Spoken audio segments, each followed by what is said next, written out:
That will only get worse as our population ages. Healthcare cost increases, which now are growing at roughly double what is considered inflation overall. Those healthcare increases suppress salaries and disposable income as businesses of all sizes strive to provide insurance for care. Healthcare costs and future uncertainty suppress investment in the United States that could create higher wage jobs. While access to insurance will definitely improve because of the Affordable Care Act, quality probably will diminish as the shortage of doctors and other providers reaches a crisis, and cost pressures will continue to overwhelm our system.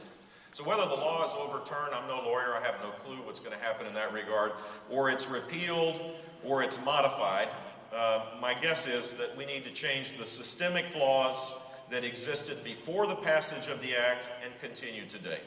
And I'd like to talk about three of them briefly. First, we need to change the perverse incentives in our healthcare system. Have you ever asked the question, if you weren't doing it this way, how would you do it? As governor, I got to do that all the time. It's the coolest idea. It creates a process of challenging kind of the basic assumptions of how things work, and that maybe there is a better way of doing things if you start from the premise that how it exists today doesn't have to be protected and defended at all costs. If you've had that opportunity and you ask that question in the healthcare industry, I think most people would say we could design a system that would be one that would be reflective of our future demographically and more effective in terms of outcomes than we have today. And I would say one of the things that would be required is to change these incentives that exist today in our healthcare system that end up with unintended consequences. It seems to me if we were going to create this whole system, if we were going to answer that question, we would require more patient engagement and personal responsibility, which is why I love what you all do, because you educate as you heal, and you encourage personal engagement in the outcomes of the quality of their health care. There would be greater rewards for prevention and quality for providers and patients. Tax treatment would be equal for individuals and corporations. Do you know that there are more than 2.5 million people that get a majority of, or excuse me, 1.5 million people in the United States that get a majority of their income from eBay? Well, eBay doesn't work in our healthcare system. I don't know if you can imagine how costly it is for a sole practitioner to access healthcare insurance today. eBay didn't exist. Al Gore hadn't invented the internet when we designed our healthcare system. And so the point is that we haven't changed our system to the new realities that exist for many people. And one of those ways would be to create equal tax treatment for individuals and corporations. There would be major litigation reform to attack the extraordinary defensive medicine that creates outsized costs.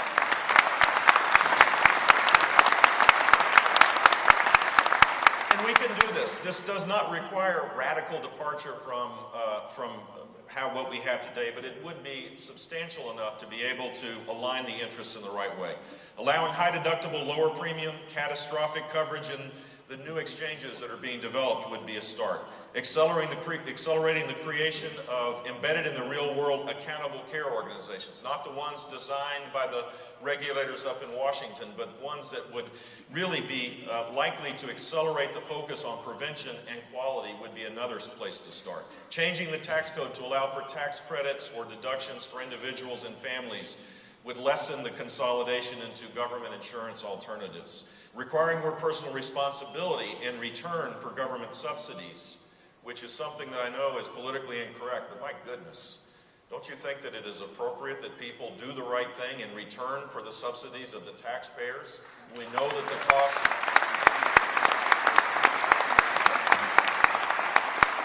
Yielding a better healthcare outcome would be the objective, but it would create a more sustainable Medicaid program if we did that, I believe.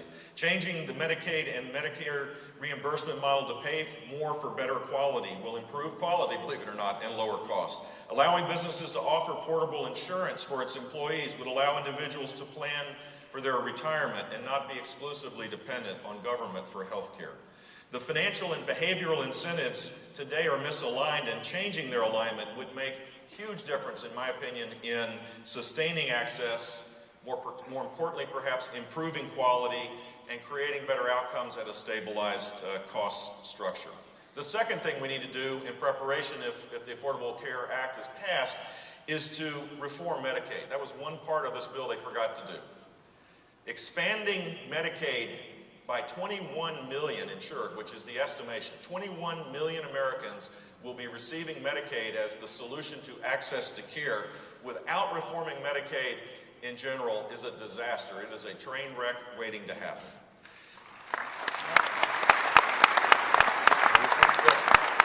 I was governor for 8 years, and all the hours and hours of budget briefing, at least half the time it was trying to figure out how the heck can we contain costs in our Medicaid program. Because we always got it wrong. As you all know so well, it's a pay-and-chase system, rife with fraud, and not focused on quality outcomes, with extraordinarily low reimbursement rates. If that is the solution to our healthcare access problem, then we've got a big surprise coming down the road. In Florida, some 45% more Medicaid beneficiaries will be on the rolls in the next 5 years. The state of Florida cannot afford the budget implications of that as it's fully rolled out. I think the numbers in Texas will be even greater.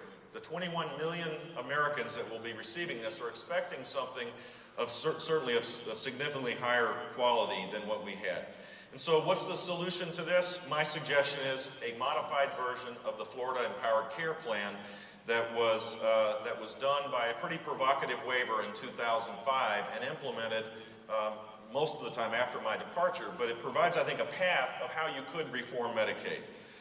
200,000 lives in Duval County, which is Jacksonville, and Fort Lauderdale, just south of here in Broward County, roughly is would be the equivalent of the median of an Medicaid insurance plan of a state. So it was a large pilot program, and what we did was we created a system where provider service networks and managed care companies offered 12 competing plans where patients they weren't assigned a plan, they chose the plan of their choice. This became possible because we moved to an actuarially sound premium model that takes into account the medical history of each family. Those that are healthy received a lesser premium.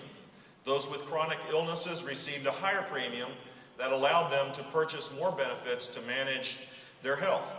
Because of the lobbying of the legislature by managed care companies, they always have quite a bit of clout in the legislatures across the country, the band differential in the premiums was narrowed, but in a better system you would have a wider range of premiums so that you could attract better quality plans for those that had chronic illnesses that you would want to keep from being acute. If we weren't doing it the way we do approach, in that approach, premium ranges would be even greater than, as I said, our pilot program did. The state provided aggressive choice counseling to assure that beneficiaries are educated on their options, and surveys showed that 97% of the patients, or the insured, were satisfied with that counseling. The plans are more customized, with all insured getting a core plan, and then